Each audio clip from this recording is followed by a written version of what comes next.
Excellent. So, hello everyone, and welcome to the Dakhla Oasis Project's fourth and final webinar of this year's series, Echoes from Dakhla's Past, from Prehistory to the Modern Era. Now, the last time we met each other, we were with Sarah Ricketts in the late Neolithic, exploring the Sheikh Muftah cultural unit and delving into the enigma of the Clayton rings. And this time we go forward in time and take you to the late Roman Empire. My name is Jorge Coelho de Jesus. I have an MA in Egyptology from the University of Manchester, and I have the pleasure of being your moderator today. Before we go on, please do note, as you may have just heard, that the webinar is being recorded. Now, if this is your first time joining us, we're looking around um, the people attending today, I don't think it is. But in any case, allow me to introduce you to the Dakhla Oasis project. The Dakhla Oasis project is an important initiative that has been carrying out research in Egypt's Western Desert since 1978. Its various projects undertake vital archaeological and interdisciplinary work on the vast timescale of Egyptian, wider Mediterranean, and African history. This work covers a wide range of areas, from archaeology, Egyptology, and classics to anthropology, zoology, and geophysics. The purpose of the DOP's webinar series is twofold. First, it seeks to present fascinating information and discoveries made and research undertaken over the years in the Dakhla Oasis, and also about life in the oasis. And secondly, and to support these discoveries and this research, the webinar series is connected to the crowdfunding campaign towards a better future. In the past, the DOP has relied on participating expeditions for its operation. However, with no fieldwork being allowed in recent years, the DOP has become solely reliant on private resources. And this means that over 40 years of research and promising studies are at risk due to rising costs. And so, in light of this situation, the proceeds from this webinar series will go directly to the campaign, which will support the maintenance of the DOP's dig house and the publication of research. And I will put the link to the campaign in the chat. So feel free to have a look and share. But now to the main event, to today's main event.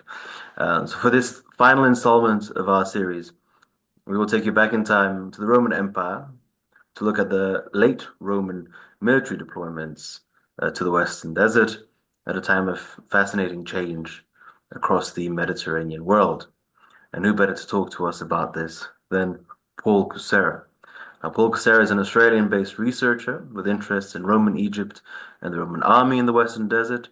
The subject of his doctorate, which is what we're going to be talking about today, is a specific topic, and this was completed at Monash University in 2010.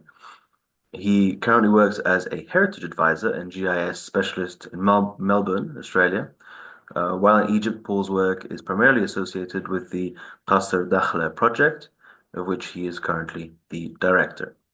Alongside his work at Al Qasr and Dakhla, Paul has participated in the Monash excavations at Ismat al Kharab, Kelis, Mut al Kharab, and Deir Abu Matta, and also directed excavations at El Deir in the Kharga Oasis as part of the Sorbonne University team. Now, I promise I'll stop talking in a second. Before we start the webinar, just a few quick housekeeping rules. The lecture will last approximately 45 to 50 minutes, after which time we will have a Q&A session. For this Q&A session, you are encouraged to add your questions in the chat, and I will read them out. As I said, the webinar is being recorded, so do keep that in mind. Please do keep your microphone and cameras off during the entirety of the presentation to avoid any disruptions. And for the social media savvy amongst you, do feel free to post on all your platforms. I will add the DOP's social media also in the chat for you. Right. So without further ado, Paul, the floor is yours. Thank you, George, and greetings to everyone. It's a pleasure to be here, and I'm hoping that you'll enjoy this talk. Thank you for being present. We'll get on with it in a second. I'll just share my screen.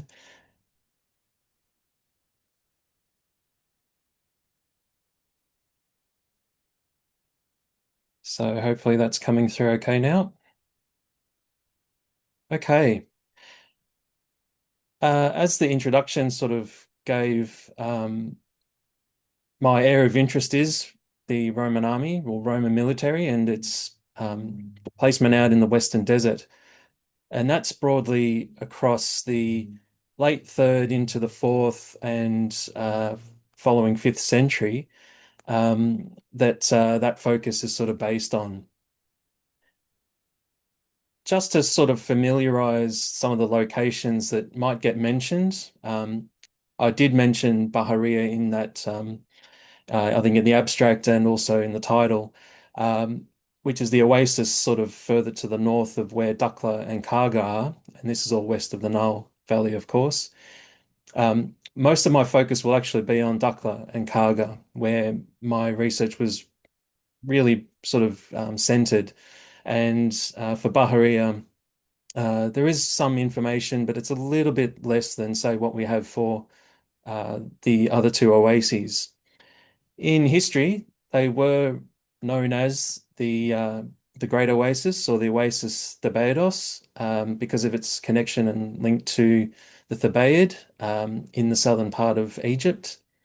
And Baharia was known as the small oasis, but connected to the area of Oxyrhynchus up in further in the north near where the Fayum is. I'll just make a note too that a lot of the evidence for the military in this period that I've been looking at and have studied comes to us in a variety of formats. We have papyri, ostraca, inscriptions. Sometimes there are graffiti or pictorial evidence as well. Now, a lot of the papyri and the ostraca do come from the oases, so the sites that have been mentioned in many presentations of work done on Dukla and also of Karga. Some of the material comes from Baharia as well, of course, and also other sites within the Nile Valley or the Fayum.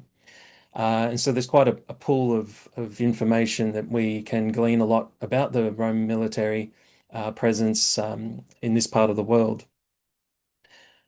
A lot of the inscriptional evidence, of course, is also quite locally based in some of those sites, and I'll go through and mention those. Just for the sort of unfamiliar with papyri and ostraca, you'll probably see a lot of sort of shortened abbreviations and P's and O's and this sort of thing. Simply P means papyrus, O means ostraca. And the numbers are to do with the corpus of material, the sequential numbers that they were analyzed, translated, etc., and published, of course. And I mentioned that most of the information comes from these sources, but my sort of starting point, and for many who were studying the Roman army across the empire, is actually a document which survives through much later copying of sort of manuscripts, and that is the Notitia Digitatum. It was thought to have been compiled in the late fourth to the fifth century, and that's the main compilation. But there's enough hints within the document itself, the structure of it, and some of the evidence that it certainly dates. There are elements of it which date much earlier, and we happen to have here in this area of Egypt two of the units which are tested that there's evidence to show that they were actually out in the desert around the turn of the fourth century. So up on the screens, you'll see copies of two of those pages, the sort of graphical pages showing the geography of the two sections that cover Egypt, the Comes Limitis Aegypti and the Dux Thebaedos.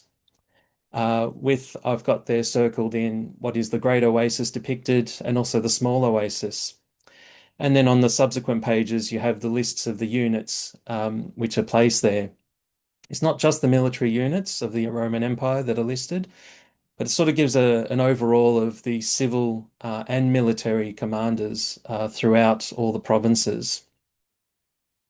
Incidentally, this manuscript that you're seeing or pages of does come to us from a 15th century copy that's held at Oxford University in the Bodleian.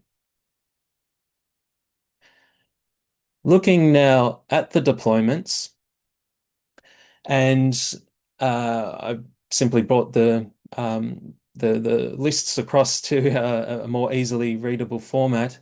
And as you can see there, we have two units primarily which are stationed in the Thebaid region under the command of the Ducks, and another which is stationed in the Oasis Minor, or the small oasis being Bahariya, under the other register, and that being the Allah or cavalry unit, um, number two of Armenians.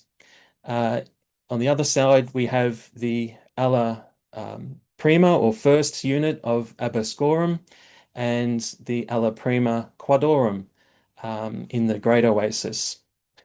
The locations for those two units, you see Hibis and also Trimithis. Hibis is the capital of Karga, and Trimithis was one of the major cities located in Dukla in the west of Dukla.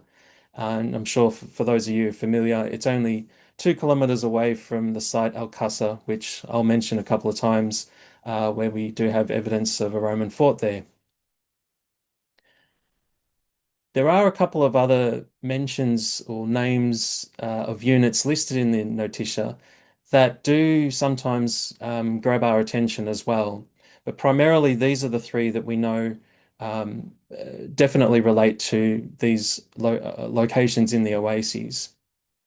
The others that come up, whoops, pardon me,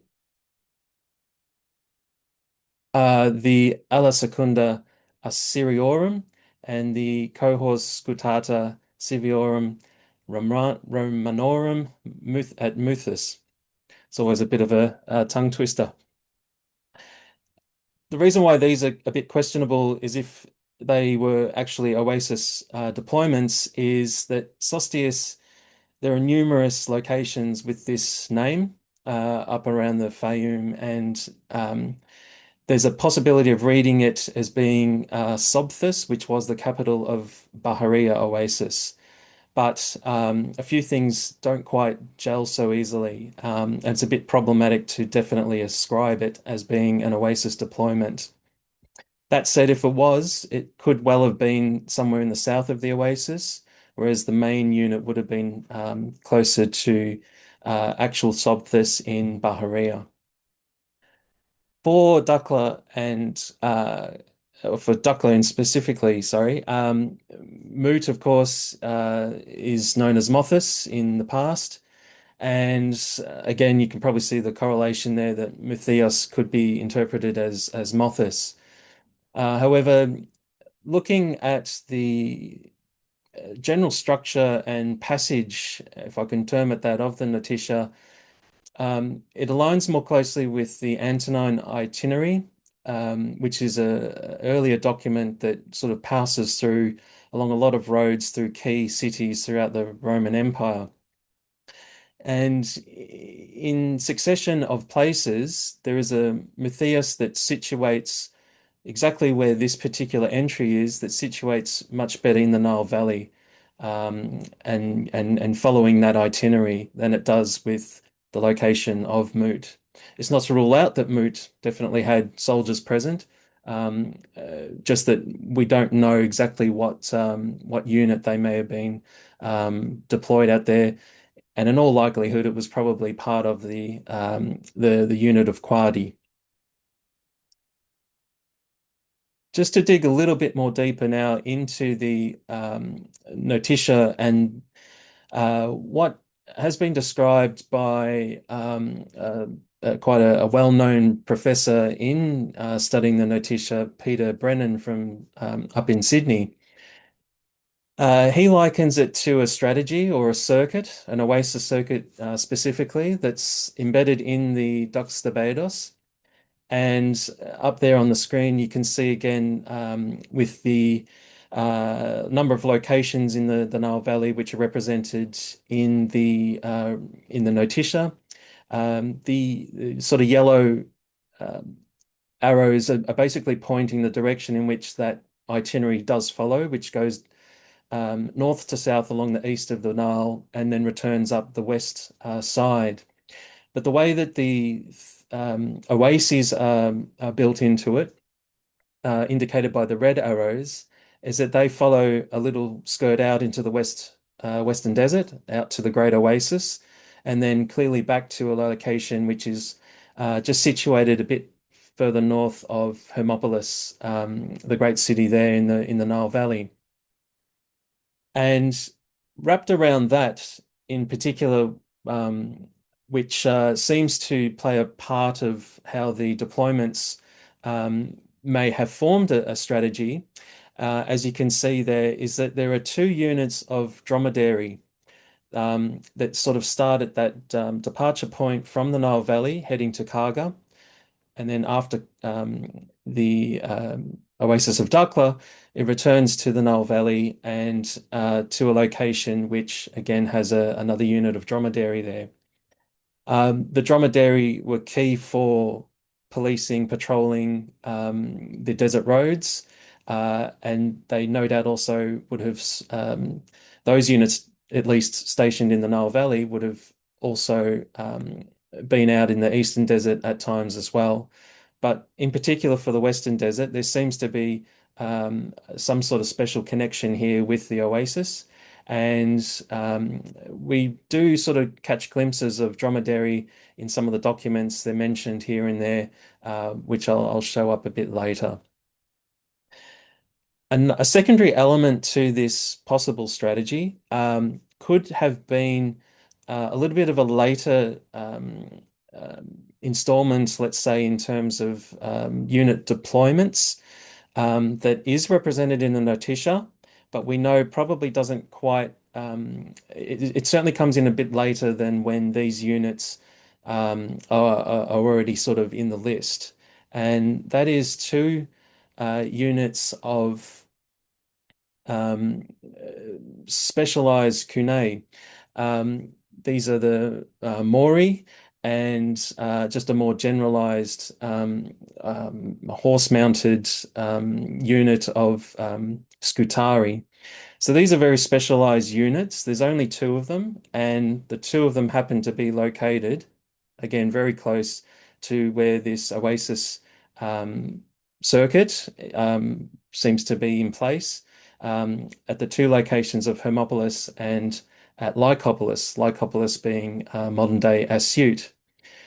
There seems to be definitely a focus here on what would be the departure points and the arrival points in and out of the desert or deserts, not forgetting what may have occurred in the Eastern Desert at later stages as well, but certainly for the Western Desert and what we see with the Great Oasis.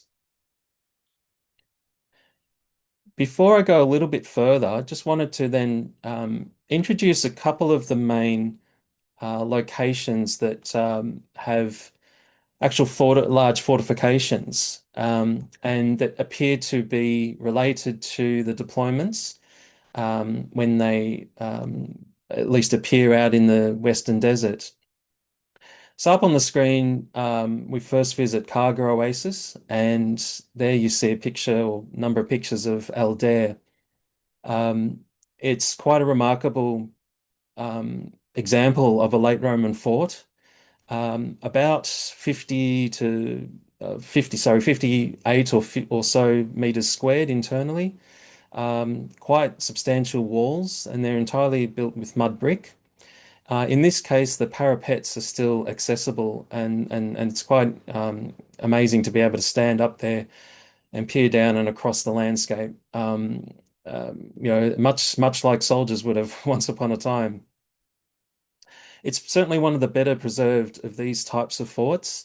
And we know that they were referred to as castra or castrum, the sort of Latinized word for the fort or the camp.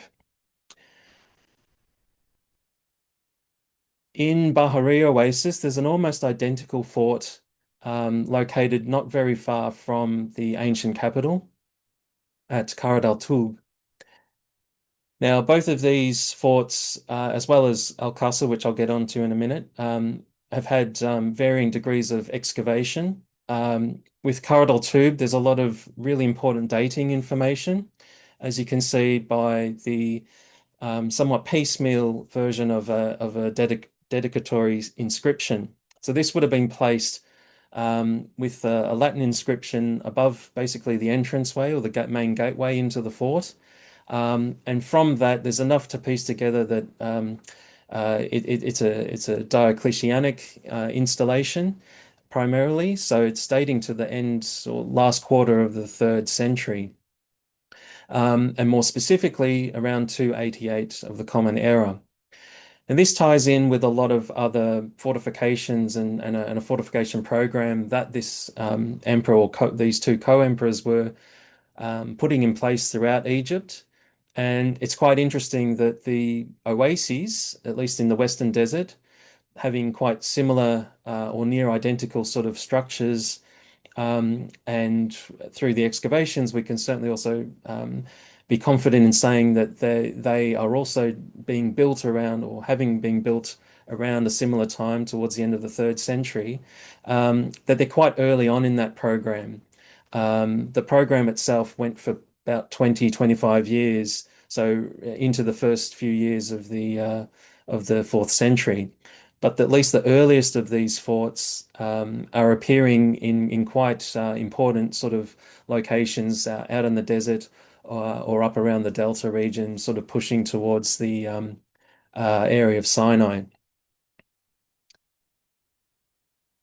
That brings us to Al-Qasr, and primarily where a lot of my interests and a lot of time is spent. And that connection extends back to when Fred Liemhaus was with us and was the director of the site. He invited me to the site to undertake excavations after there were a lot of unusually large and substantial walls that were found dotted around the settlement. Um, you can see those up on the screen, a few snippets of the better sections of preservation, though they are quite ruinous, and elements of this architecture that when I was able to go there and look at and then further investigate through excavation, was able to make quite a few connections with how the fort at El Deir, the first one that I showed, was constructed. There's almost identical techniques used. So it was great to be able to make that sort of linkage.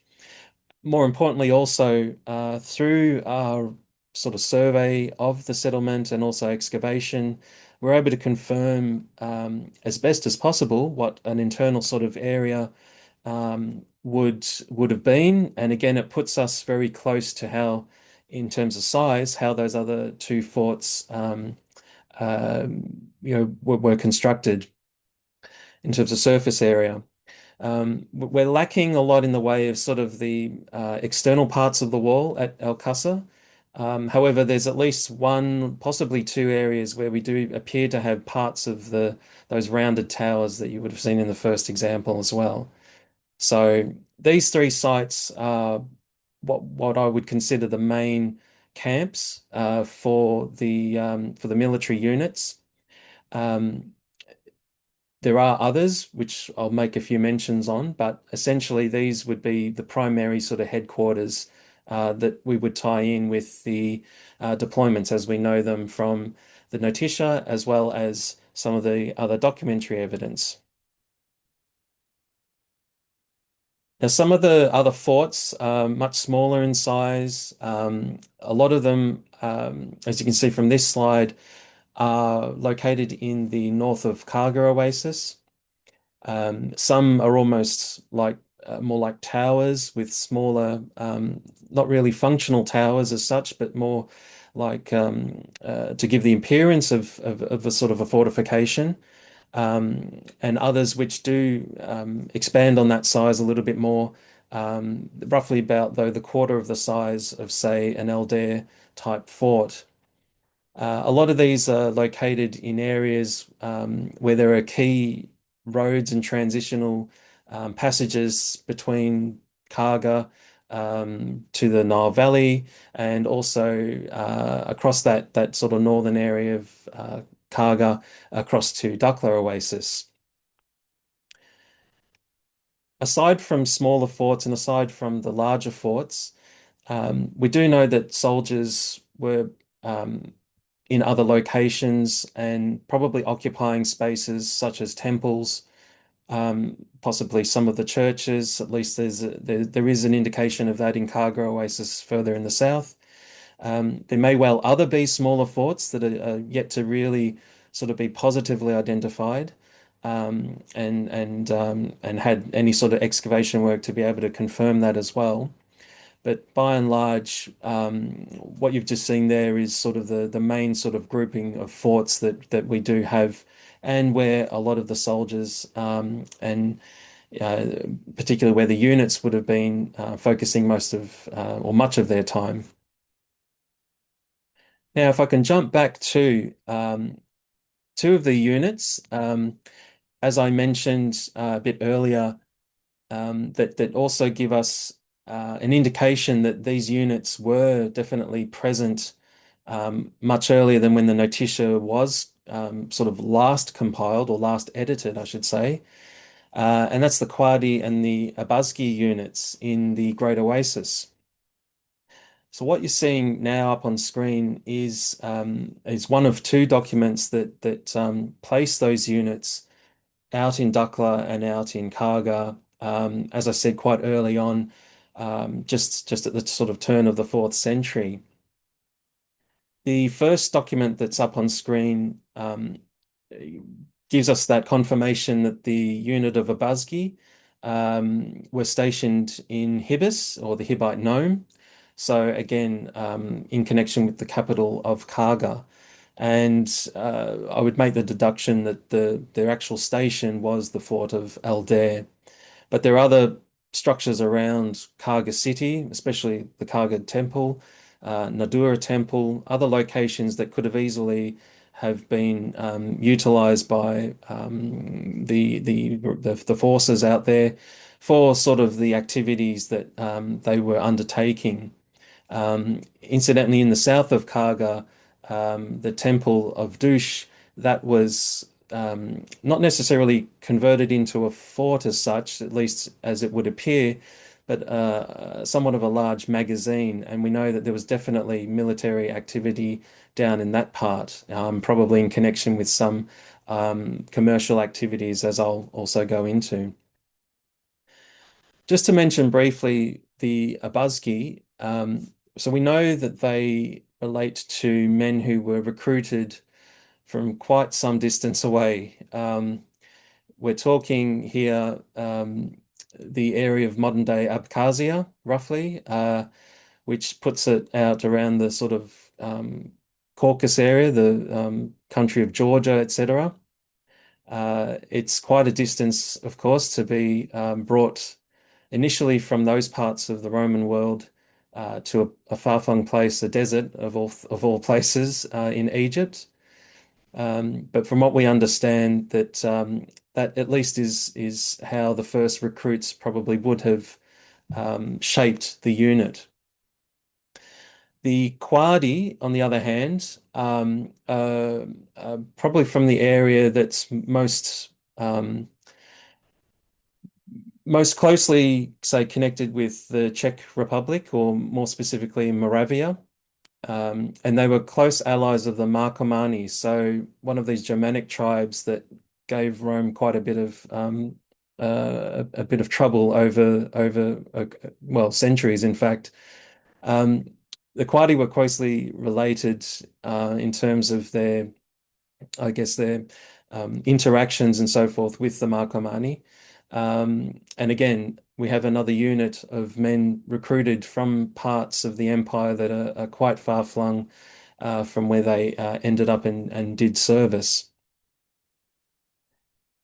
What's interesting in the sense of possible dating, or at least a bit of an extrapolation on dating for when The Quadi may have, or even by extension, when the Abazki may have also appeared in the Oasis, um, is seen in this next document, which is a basically an honorable discharge document.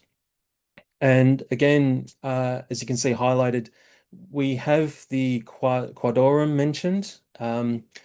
It's placed out in the oasis, and we can make the deduction based on the locational information in the notitia that it is Dukla in this case.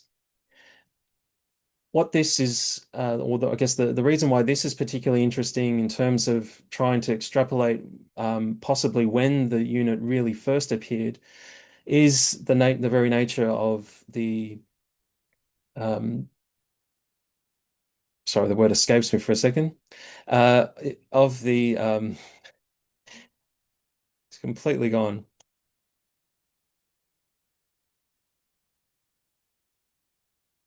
I'll come back to it. Sorry. The point of interest here is that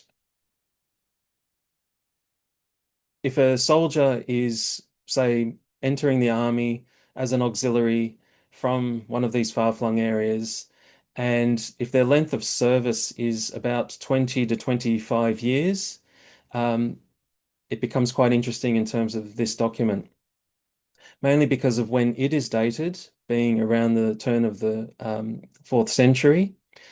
But the honourable discharge that occurs would suggest that, well, these men have already spent their 20, 25 years, which of course then entertains the idea that the unit is out in Egypt much earlier, around that 288 date, or at least the 280s.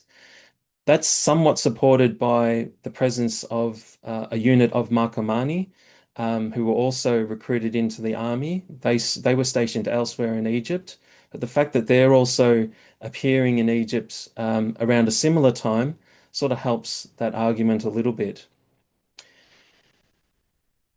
What's also interesting by this document is you can see a few names which are highlighted, and um, some of these are very clearly Egyptianized names or very clearly Latin names, Latin inspired names. It's possible that the men were bringing or taking on these names when they were entering or even part of, during in the duration of their service. Um, what it also introduces is the possibility that very early on in the unit's history and time in this part of the world, is that it is locally recruiting and bringing on local men to fulfill the sort of numbers that were needed for the units.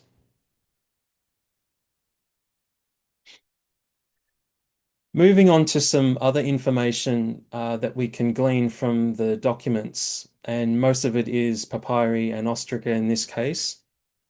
And these are the references to the camp. Um, there's a bunch of them listed up on the screen there, and what you're seeing are very basic kind of descriptors that are given for, in most cases, in connection with supplies and sort of provisions that are locally acquired. Constantly see to the camp or for the camp in both Dukla and in Karga. At least in the case of Karga, we get the mention of the camp of Hibis. So that nicely makes that connection with the capital city.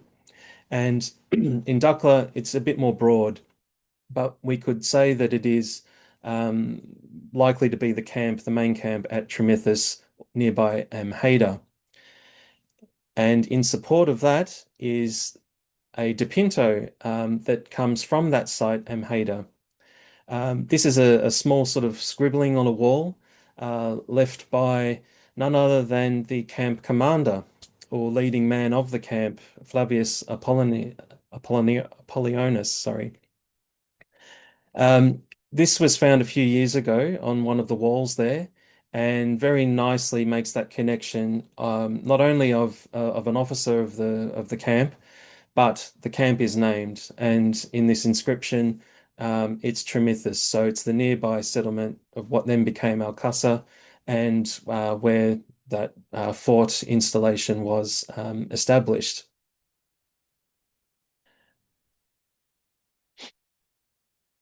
Many other documents that relate to the units are very, let's say, not very detailed, but very, very brief. And they're primarily all listed there. These all come from Ostraca, and in this case, it all is mostly from Karga, and one of those from Dukla in the Trimithus document. Again, you sort of get a sense of what's going on here that quite often the references are sort of run of the mill. They're, to the camp or to the unit, the ala, which in essence is a cavalry unit stationed out there. And they're basically just small passages of messages that we get largely fragmentary, but in most cases it's always to do with uh, quite important things, supply and provisions. Some of the names you'll see there as well, again, sort of indicate that there are very localized or Egyptian names. So it would certainly tend to support the notion that they are locally recruiting from quite early on. I thought I'd sort of throw in some different types of evidence for the military out in this part of the world. And this leads us on to some of the pictorial evidence. And now what you're seeing on screen is the Chapel of the Exodus in Bagawat. It's an incredible dome structure with quite an elaborate um, painting and of scenes to do with uh, quite a few of the biblical sort of episodes. And the one of interest in this particular chapel, of course, is the Exodus, um, being that Pharaoh's army is depicted as Roman soldiers. I'll just bring up a slide now which shows that same drawing, but just in a black and white sort of transcript.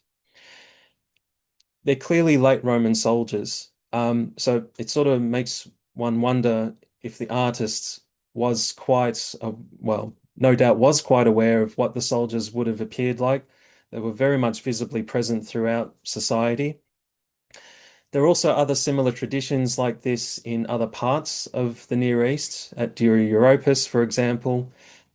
And we even see Roman soldiers depicted in this same sort of scene, that is the Exodus, even in Rome, in Via Latina catacombs.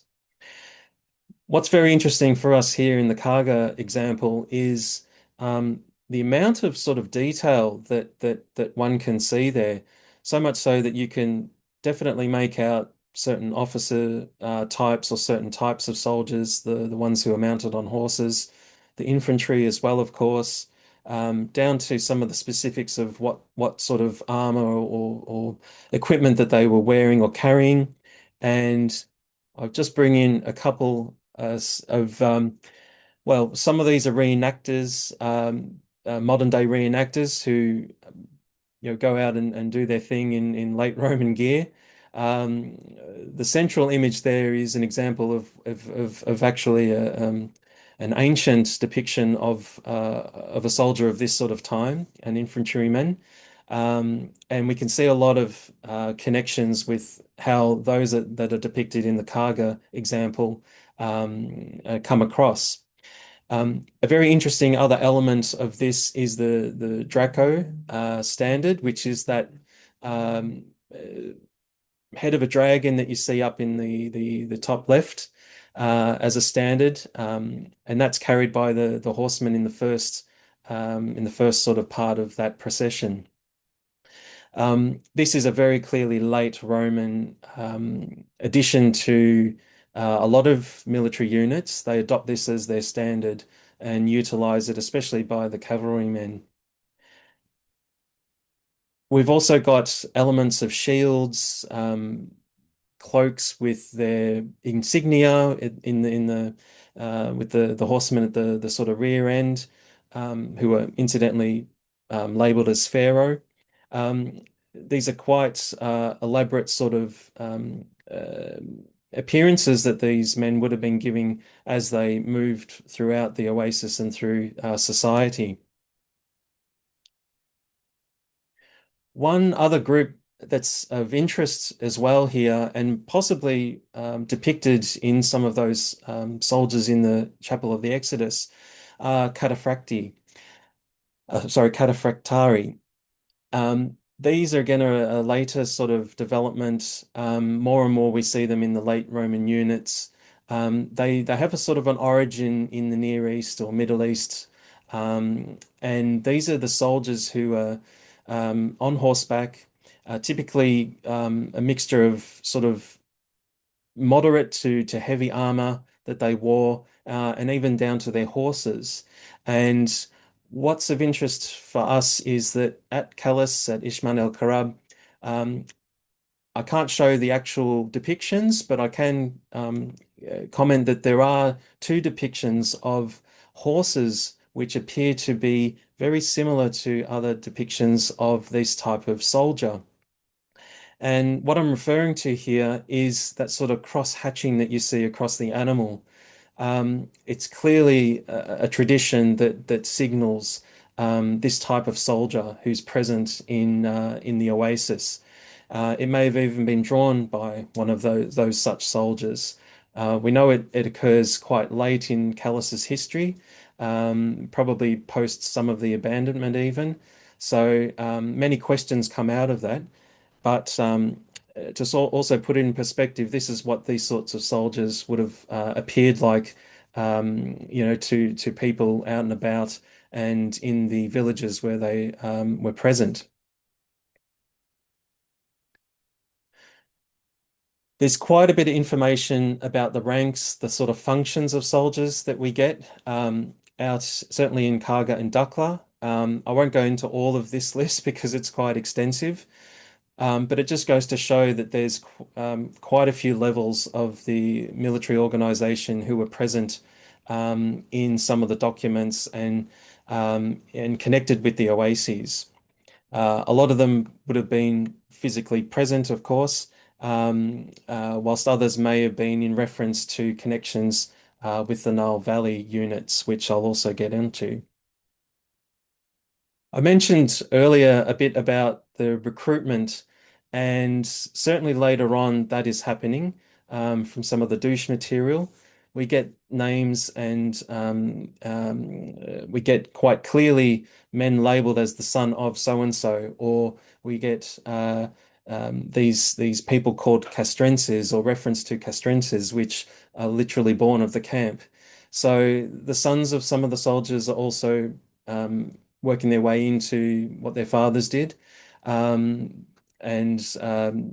it's quite possible that this was one of the ways in which the units kept their sort of viability going throughout much of time.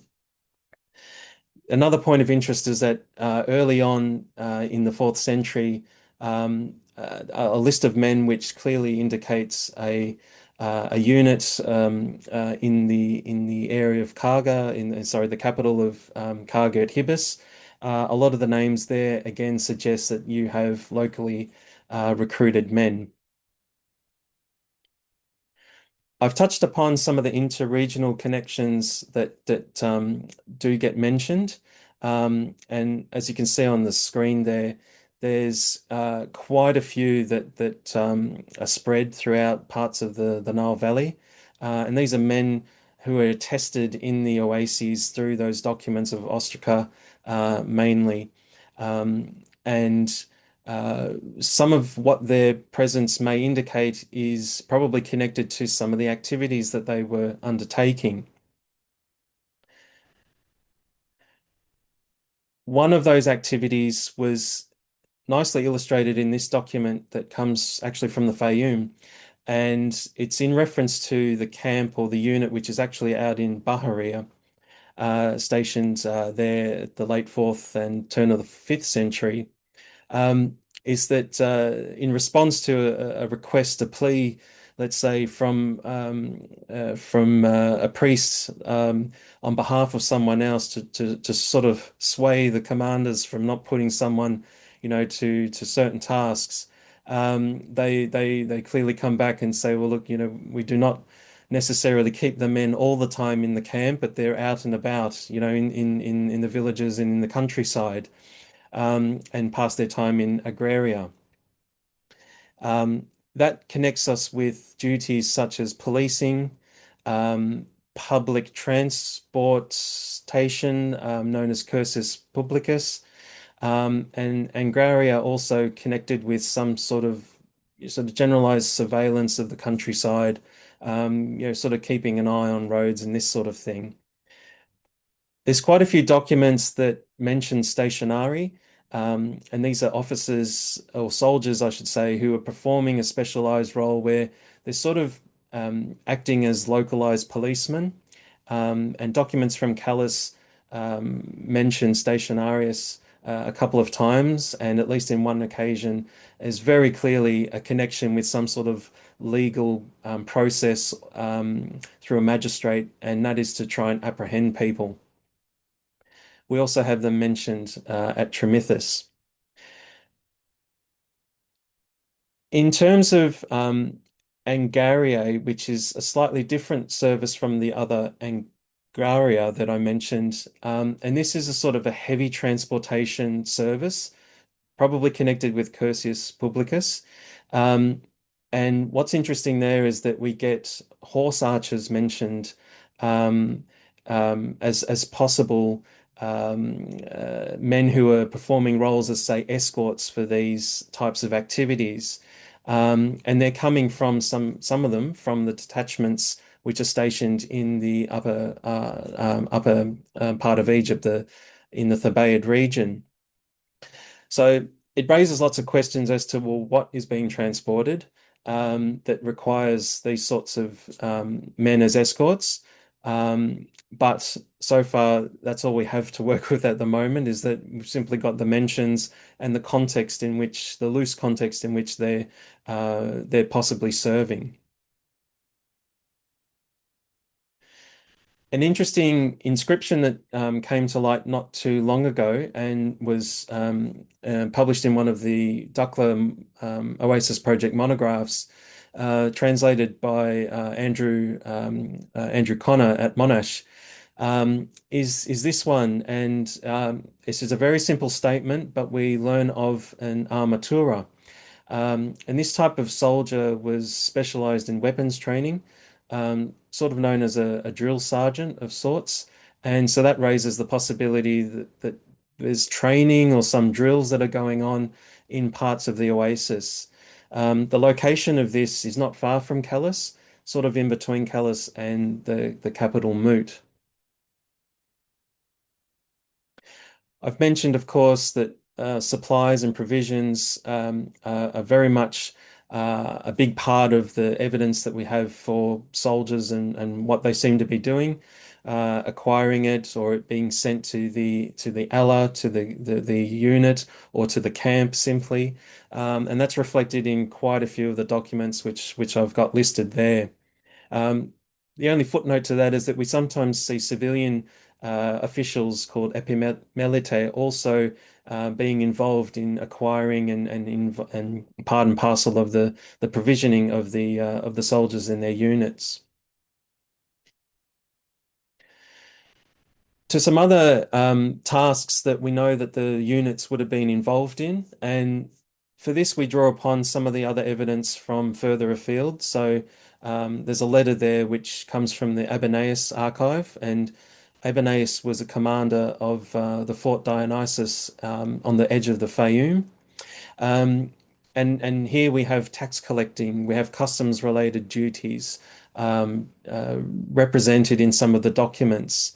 In the sense of tax collecting in that document, superiors from the administration are clearly pointing out to Abenaeus that he's to send out troops basically to support that activity. In relating to customs activities, a lot of that is coming from the area of Douche in that corpus. And we see soldiers who are acting as what are known as porterenses. So these are sort of men at the gate. The gate being a sort of a fiscal boundary where import duties, let's say, were collected. Another interesting aspect is state-owned monopolies, which were operating out in this part of the world in the oases. Um, and here we see that the soldiers or the units are also probably performing a role in support of the monopolies to ensure that that contraband is caught. So it's sort of counter smuggling activities, which are all important for these monopolies to sort of get in control of.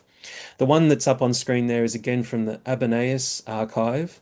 And again, an official is sort of pointing out to Abenaeus here that do not let your duties bypass you. We sort of desperately need men both at your location, and they also refer to the oasis. In this case, it's Bahariya, to get troops out there on the roads and checking people for smuggling activities. In this case, it's Natron, which was a state-owned monopoly on that mineral resource. And what's interesting for I guess extrapolating again for certainly the Great Oasis, Dukla and Karga, and also to Bahariya, is that we know that there was an alum monopoly in operation in this part, and the alum is unique to these oases primarily. So we can start to see a sort of a close knit connection between administration, monopolies, and no doubt that would have carried over into things such as the alum monopoly as well in terms of military involvement and support of those other fiscal activities. I wanted to also introduce a little bit of the local perceptions of what soldiers may have come across to the villagers, the people in cities. It's a bit of a mixed bag, and there's plenty of evidence out there in a lot of the documents, sort of indicating what soldiers may have been getting up to. Uh, and certainly in some cases, as illustrated in this document from Callis, it's not a great portrayal. Where we learn that a local is stirring up the locally present soldiers and other officials against a certain man who's making this petition to a magistrate. So we can sort of imagine that a bit of influence, a bit of pay, perhaps on the side would get soldiers to sort of act as sort of muscle men to a degree, and put pressure on people to pay up or to be part of some sort of extortion. We see a slightly similar case in this document, also from Callis, um, which is rather ironic if you read the sort of last sentence. But there's clearly this man is in sort of that sort of position where he has the influence of soldiers who are locally present, and is threatening to sort of use those guys to sort of muscle in, let's say, and done them the payment from this other person, this creditor. So it's quite interesting that there's these sorts of interactions which are going on, as much as what we saw with more official roles, which are connected with some sort of policing or gendarmerie type of role in working with the law. But we've got clearly indications where they are, let's say, on the fringe of that law. The great irony of this particular document, of course, is that there's a great message of, I pray that you are well for many years. One wonders what was really going through that person's mind, how that would have come across, threatening, but only sort of then ending that the person as well. And that brings me to a last document that I wanted to share. Um, and this is a Nostrica from Douche. It's a woman who's writing to her brother. And this particular document actually can go two ways. Um, it mentions there that she's in need and discomfort, clearly in some sort of distress because of what she calls barbarians. And there's one view that this is referencing nomadic raiders, which we know around this sort of time are starting to become a problem in the Western Desert, as much as they were periodically in earlier periods. Um, but the editors of this document also point out that, well, the use of the word barbarian here could just as much reflect soldiers, or be a reference to soldiers. We've seen with how some of those soldiers would have appeared, with all their guys and their equipment, that they are somewhat of a foreignness to them, compared to what would have been more traditionally Roman soldiers of, say, the imperial era, the earlier stages. We're seeing a lot of influx of these, of basically foreigners, in combination with the local recruits, but the traditions of some of those equipment and how they appear certainly, gives the would have given the appearance of foreignness. Um, and it's quite possible that Sophia here is actually referring to soldiers in a similar way, maybe, to how those other couple of documents were referring to them, in that, they sort of come through, perhaps involved in some sort of extortion activity, or at least demanding and taking, at the dismay of locals and leaving them with nothing. So, just a few glances into what sort of may have gone on.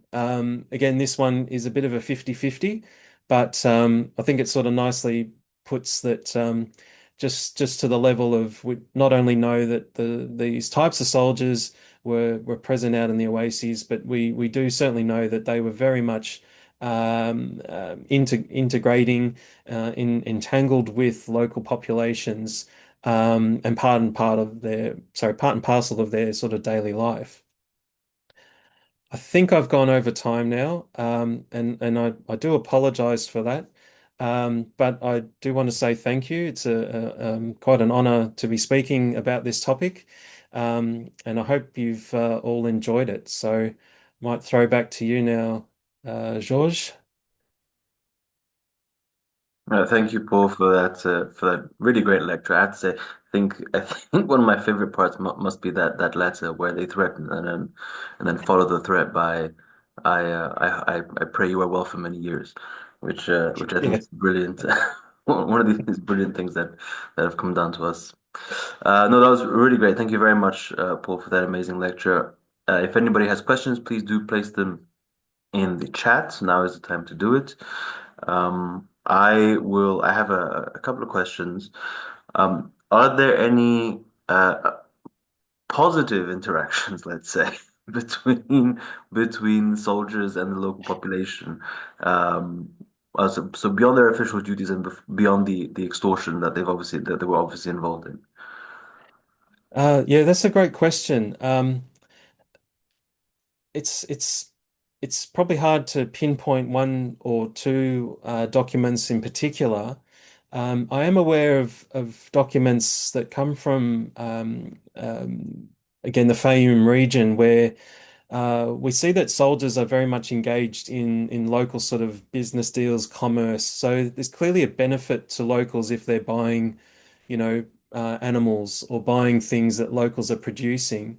And one would probably think that out of those relationships, they were quite sort of positive in a way. So, along with the army comes some potential for prosperity in some cases.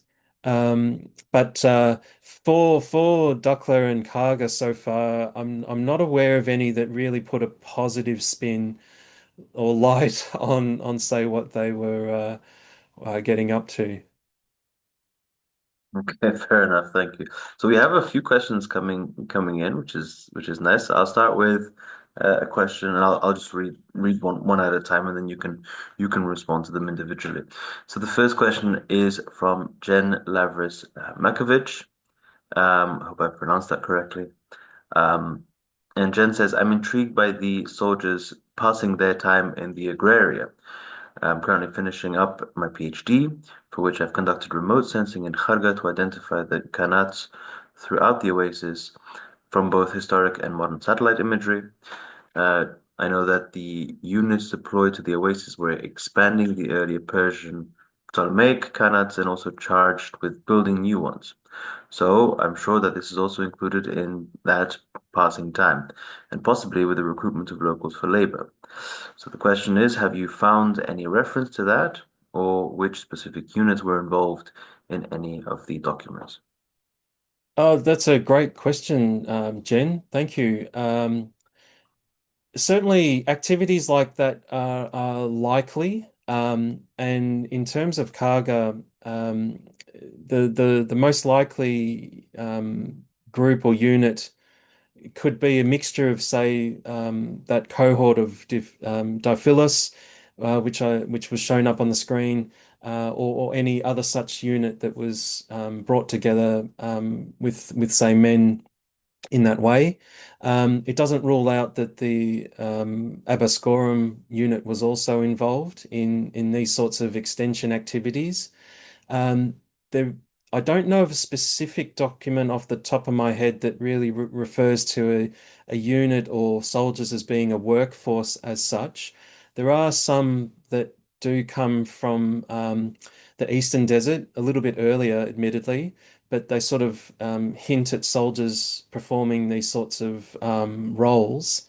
That said, in the North Karga Oasis Survey project led by Salima Ikram and Corinna Rossi, in one of their publications, not far from some of those smaller fortlets that were shown in the north of Kaga, there was an inscription along an area that was probably a passageway for caravans as much as it sort of is in the area of mining, that simply said Alae. ALAE, so a reference to a cavalry unit. Um, Unfortunately, it doesn't survive anymore, and there's nothing else to go with it. But um, one wonders if that's like a mark left by a soldier, partaking in such an activity in that sort of space and area.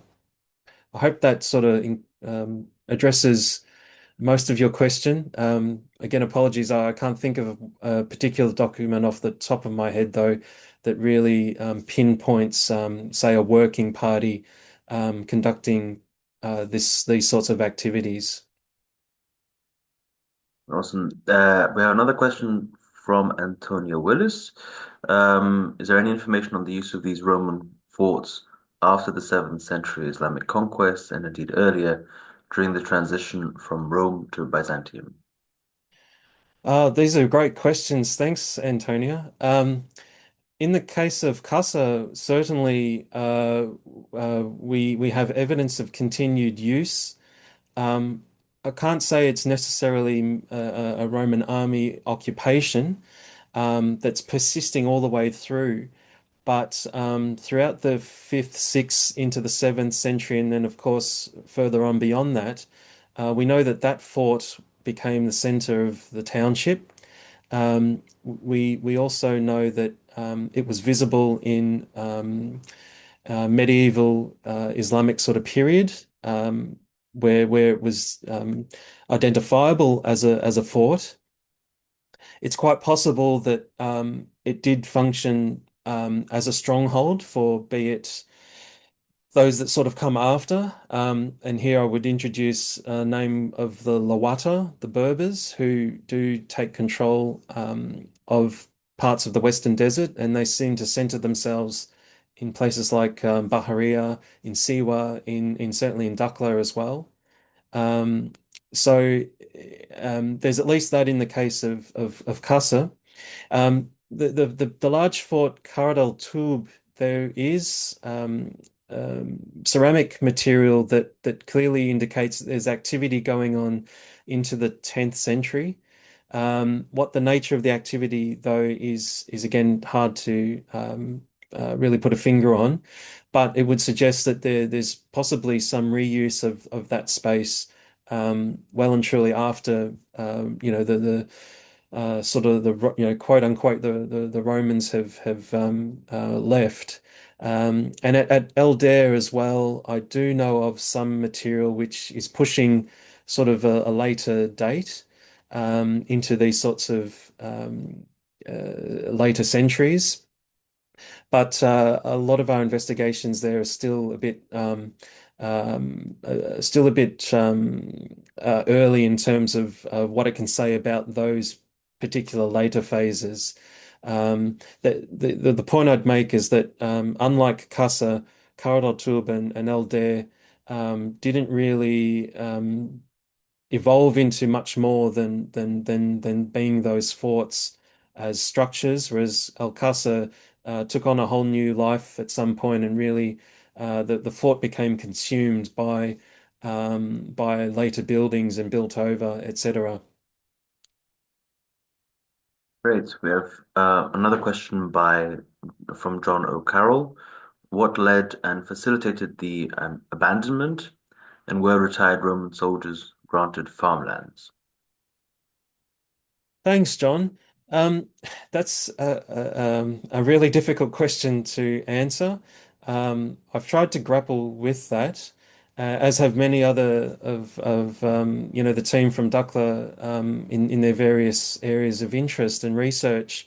Um, one factor seems to be connected with uh, some of the climatic changes which are showing that water is perhaps becoming a bit more scarce, and that certain wells may have been drying up, but then others are probably continuing on.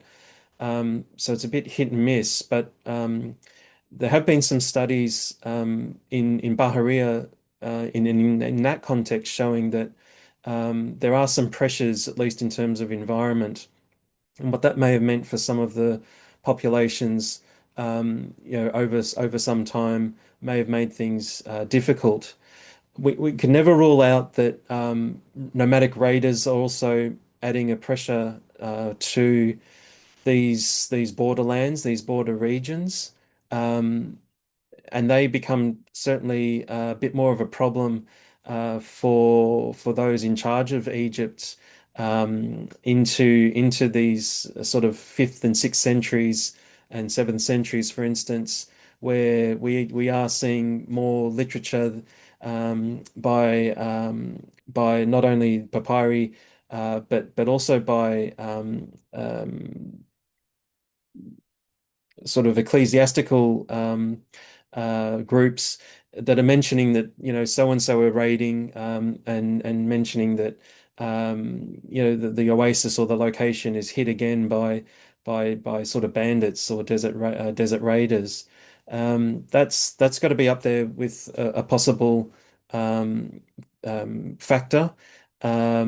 And there may well be other things involved.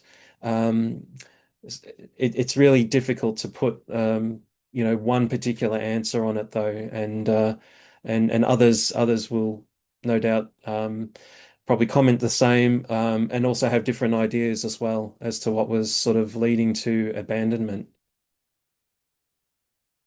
Great. A question by Pavel Polkovsky. He says, thanks, Paul. Very informative. It was indeed. A question: how can one explain such a large difference in the number of forts between Dakhla and Kharga? Is this a matter of differential survival, or does it reflect a different strategy? Thanks, Pavel. Um, I don't think it's necessarily a thing of strategy.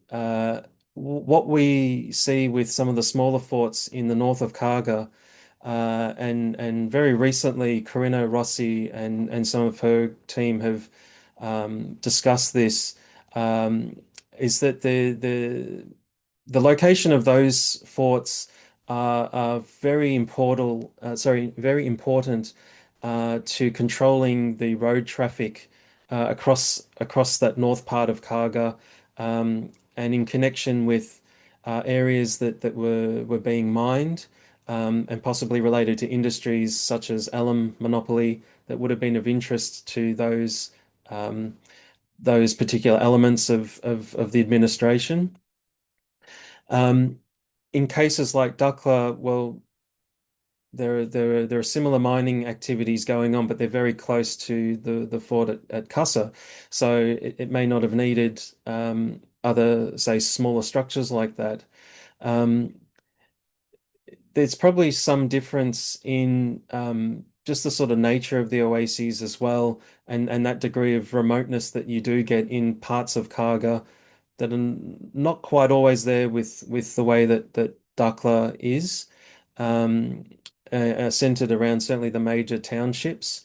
Um, but overall, and it would be certainly interesting to know if any in the future, if any other um, structures do become identified as likely Roman forts, where exactly they are positioned and how that relates to, say, controlling the roads, maybe protecting caravans and those sorts of transportation activities that are going on. Certainly in the east of Dukla, we would expect there to be something.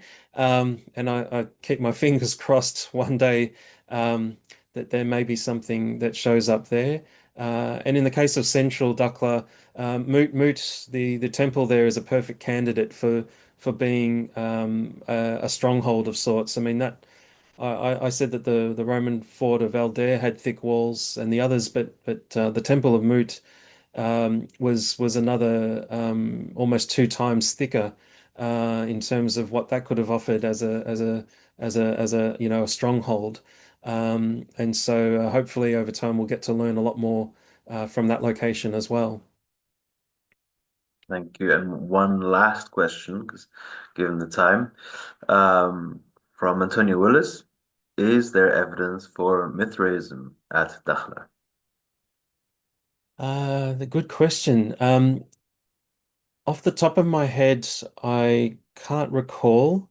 Um, that would mainly, of course, be interesting in terms of Mithraism being practiced or in connection with a lot of Roman army personnel. Um, I don't know of a specific context or anything that really reflects that. Um, I'm not sure if at Amheda in one of the decorated spaces, if there's any hint of that present. Um, so I'm sorry, I can't quite answer that, but as far as I'm aware, I haven't seen very clear connection of Mithraism or any elements of that we could then make sort of that connection with a probable military sort of personnel context. I think it's always good to end on a mystery. Who knows? There's Yes, possibly a future DOP webinar. Who knows? But maybe. but yes, no. So thank you very much, Paul, for the amazing lecture. It was really, really great. Thank you, everybody, who joined us today for the last of this year's DOP webinar series, Echoes from Dakhle's Past, from Prehistory to the Modern Era. So that's the end of this year's series. Do do keep in touch. Do stay tuned. I wanted to say to our social media for future activities, which I'm sure there will be. And if you would like to become a friend of the Dakhla Oasis project, which comes with access to these webinars and also access to the newsletter, do look at the link that I've put in the chat for because you can access it there. So yes, so a big thank you once again to Paul and to everybody, and wish you all Merry Christmas, Happy Holidays, and a great end to the year.